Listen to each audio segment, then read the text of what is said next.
Episode की शुरुआत होती है और हमें डे 114 में दिखाया जाता है, जहाँ पे हमें पता चलता है कि अल्केमिस्ट और सुमित गर्ल जो है वो प्रेग्नेंट हो चुकी है और वो अब कुछ ही समय में डिलीवरी देने वाली है। और वहीं पे हम देखते हैं गोबुरो को, जो कि यहाँ पे इवॉल्व हो चुका होता है और उसे अब पता होता है कि कैसे बच्चों की डिलीवरी करते हैं। इसी वजह से वो टेंशन में नहीं होता। ये लोग एक जगह गाड़ी रोकते हैं और उसके बाद ये डिलीवरी का प्रोसेस शुरू कर देता है। कुछ ही समय में इन दोनों की डिलीवरी हो जाती है और हमें इन दोनों लड़कियों का नया नाम पता चलता है। उसके बाद गोबुरो इन दोनों को शुक्रिया करता है इसके इतना साथ देने के लिए और उसके बच्चे डिलीवर करने के लिए। जिस बच्चे को यहाँ पे स्मिथ गर्ल जन्म देती है उसका नाम गोबुरो ओनिकावा रखता है। वहीं पे अल्केमिस्ट की ह्यूमन बेबी हुई होती है, जो कि एक लड़की होती है। इसका नाम ही निकोला रखता है। गोबुरो इस बात से खुश होता है कि बच्चे और उनकी मदर बिल्कुल अच्छे कंडीशन में। इसी वजह से वो अपनी गाड़ी को दोबारा चला देता है ताकि ये जल्द से जल्द एक सिटी तक पहुंच सके। हमें फिर डे 115 में दिखाया जाता है, जहाँ प्रिंसेस नए कॉस्ट्यूम पहन लेती है ताकि कोई इसे पहचान ना सके। दरअसल ये कैपिटल सिटी के काफी ज्यादा पास ये जगह, इसी वजह से प्रिंसेस ने ऐसी कपड़े पहने हैं। दरअसल अगर किसने प्रिंसेस को पहचान लिया तो काफी गड़बड़ हो सकती है। इसी वजह से प्रिंसेस ने ये कॉस्ट्यूम पहना है।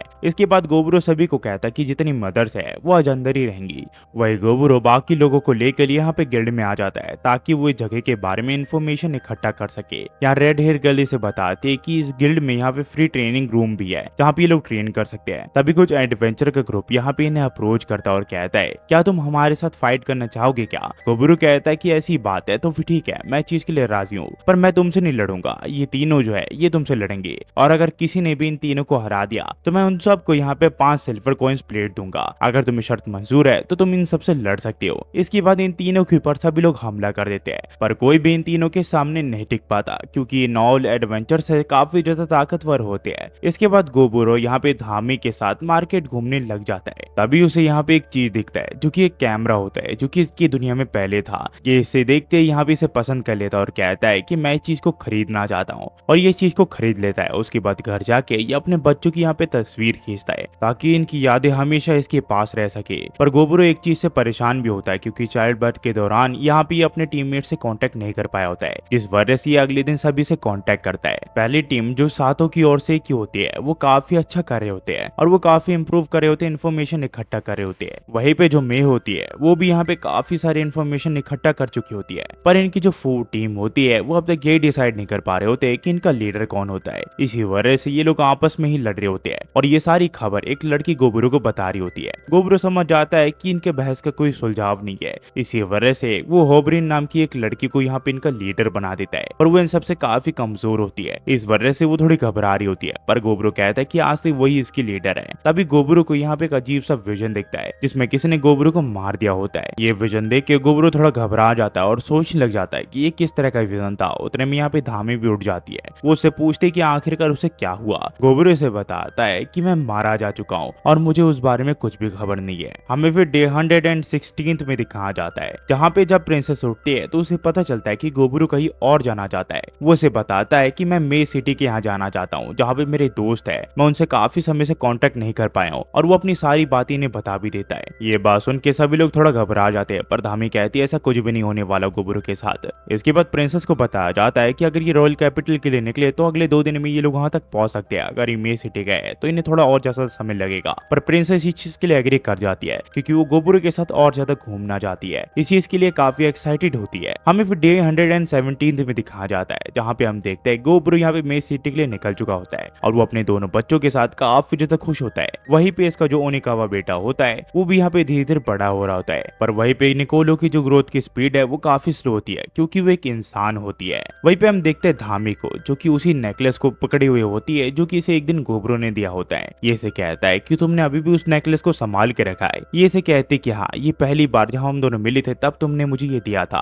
और मैं इसे खोना नहीं चाहती। हमें बेशक यहाँ पे सिर्फ 4 ही महीने हुए हैं, पर सचमुच ये देख के मुझे काफी ज्यादा नॉस्टैल्जिक फील हो रहा है। धामी फिर गोबुरो को बताते हैं कि सभी के बच्चे हो रहे हैं पर उसके नहीं, जिस वजह से वो थोड़ा अकेला अकेला फील कर रही है। गोबुरो से कहते हैं कि बेशक तुम मदर बन पाओ कि नहीं, मैं हमेशा तुम्हारा ख्याल रखूंगा। हमें फिर डे 118 में दिखाया जाता है, जहाँ पे हमें पता चलता है कि लोग मे सिटी तक पहुंच चुके हैं और ये काफी खूबसूरत सिटी होती है। और गोबुरो को पता चल जाता है कि आखिरकार गोबुकिची और यहाँ पे अर्थी कहाँ पे है। ये लोग वहाँ पे पहुंच जाते हैं। ये जगह एक डेंजुंग होती है जिसके अंदर जाने से लोग घबरा रहे होते हैं, पर सिटी के मेयर ने गोबुरो को बताया होता है कि गोबुकिची और अर्थी इसी के अंदर गए, पर अब तक वो लौट के नहीं आए हैं। तभी गोबुरो देखता है कि अर्थी और गोबुकिची कीची उसी डेंजोंग से बाहर आ रहे होते हैं और ये लोग अब काफी बड़े हो चुके होते हैं। तो कीची गोबुरो को देख के कहता है कि तुम काफी छोटे लग रहे हो पहले से। ये इसे कहता है कि मैं छोटा नहीं, तुम बहुत ही ज्यादा बड़े हो चुके हो। ये फिर से पूछता है कि आखिरकार ये सब कैसे हुआ और इस सिचुएशन में तुम कैसे फंसे और मुझे किसने मारा, क्या तुम मुझे बता सकते हो। गोबुकीची से बताता है कि हम यहाँ पे लोगों के कहने के अनुसार डेंजोंग के अंदर चले गए, पर यहाँ पे कहा जाता है जो ये रेयर मॉन्स्टर है ये यहाँ पे उसी का रेप्लिका बन जाता है जो कि आपका सबसे ताकतवर विरोधी होता है, जो कि तुम थे।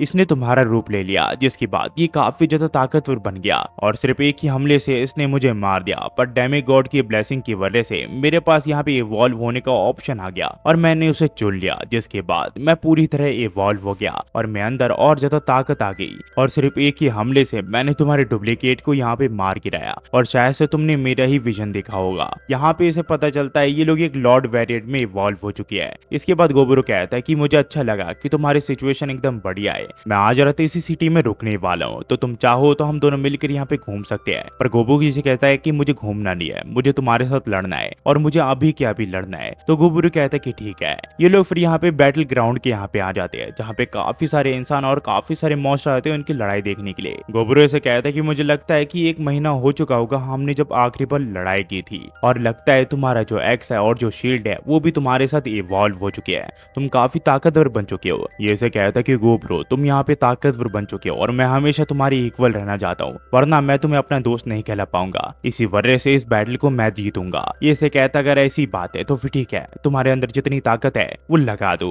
इन दोनों के बीच फिर यहाँ पे लड़ाई शुरू हो जाती है जहाँ गोबुरो को पता चलता है कि गोबुकीची के शील्ड और इसके एक्स को कोई यहाँ पे उठा नहीं सकता। साथ ही साथ गोबुकीची इन दोनों की मदद से फायर और लाइटनिंग का यूज कर सकता है, जिसकी मदद से ये अपने विरोधी के ऊपर हमला कर सकता है। और गोबुरो अभी जिस फॉर्म में है वो आंख से यहाँ पे कमजोर हो जाता है। पर गोबुरो से कहता है कि तुम्हें भी पता है कि मैं जल्दी से जल्दी हील कर जाता हूँ, तो इसका कोई फायदा नहीं है, तुम जितने भी बड़े हमले कर लो मैं हमेशा उसे रेजिस्ट कर लूंगा और तुम्हारे ऊपर दोबारा हमला कर दूंगा। मुझे कभी नहीं लगा था कि मैं इस हमले को अपने एक दोस्त के ऊपर यूज करूंगा, पर तुम काफी ताकतवर बन चुके हो। गोबुरो फिर अपने एक स्पेशल एबिलिटी का यूज करके इसके ऊपर हमला कर देता है, पर गोबुकीची भी हार नहीं मानता। वो अपने शील्ड और एक्स की मदद से इसके हमले को रोक देता है और इसके ऊपर दोबारा काउंटर अटैक कर देता है। पर गोबुरो भी यहाँ पे नहीं हार मानता, वो यहाँ पे स्पेशल अटैक के ऊपर स्पेशल अटैक किया जा रहा होता है। तभी गोबुकीची को यहाँ पे गुस्सा आ जाता है और वो यहाँ पे अपना सबसे बड़ा हमला कर देता है, जिस वजह से यहाँ पे चारों ओर आग फैल जाती है और गोबुकीची यहाँ पे आउट ऑफ कंट्रोल चले जाता है। वो यहाँ पे अपने आप को कंट्रोल नहीं कर पा रहा होता, पर कुछ ही देर में इसके गुस्से की वजह से इसकी जो ताकत है ये पूरी तरह खत्म हो जाती है और गोबुरो से कहता है कि हमारे चारों तरफ इंसान थे, डीमंस थे,